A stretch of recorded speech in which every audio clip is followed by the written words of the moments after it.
We skipped one tweet because I wanted to cover all of the tweets on the topic of the long term. And the tweet that we skipped was, "There are no get-rich-quick schemes. That's just someone else getting rich off you."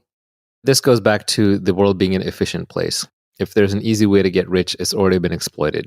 And there are a lot of people who will sell you ideas and schemes on how to make money, but they're just always selling you some $79.95 course or some audiobook or some seminar, which is fine. Everyone needs to eat. People need to make a living. They might actually have really good tips. But if they're giving you actionable, high quality advice that acknowledges that it's a difficult journey and will take a lot of time, then I think that's realistic. But if they're selling you some get rich quick scheme, whether it's crypto or whether it's an online business or seminar, they're just making money off you. That's their get rich quick scheme. It's not going to necessarily work for you. One of the things about this whole Tweetstorm and podcast is that we don't have ads on here. We don't charge for anything. We don't sell anything. Not because I don't want to make more money. It's always nice to make more money. We're doing work here, but because it would completely destroy the credibility of the enterprise.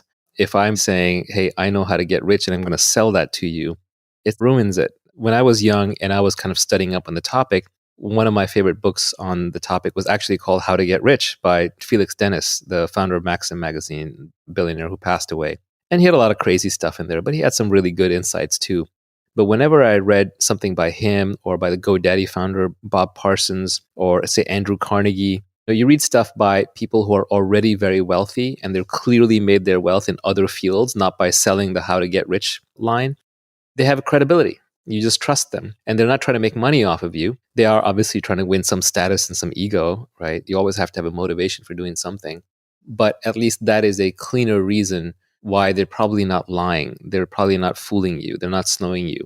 At some level, every founder has to lie to every employee of the company that they have, where they have to convince them that it's better for you to work for me than it is to do what I did and go work for yourself. So I've always had a hard time with that, which is why the only honest way in my companies, I've recruited entrepreneurs. And I tell them, you're going to get to be entrepreneurial in this company.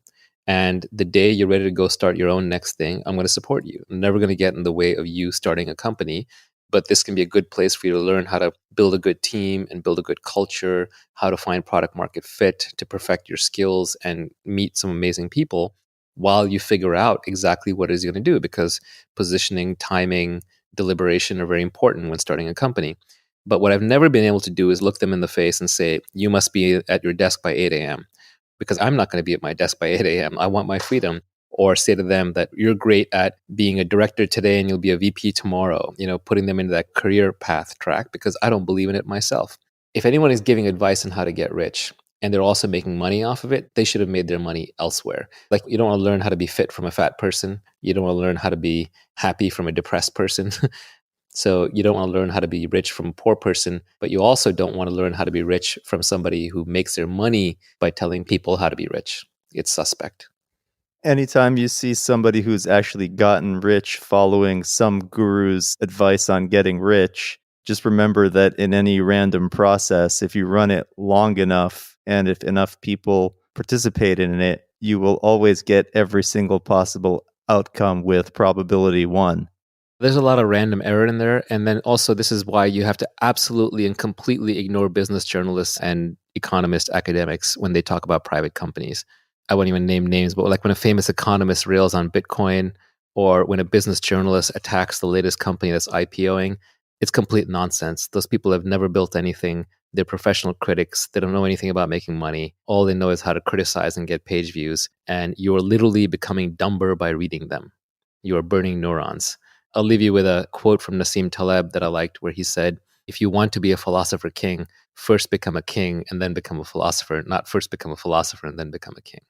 I'm glad you brought up Taleb, because I was going to finish this by saying, just remember the title of his first book, which is Fooled by Randomness.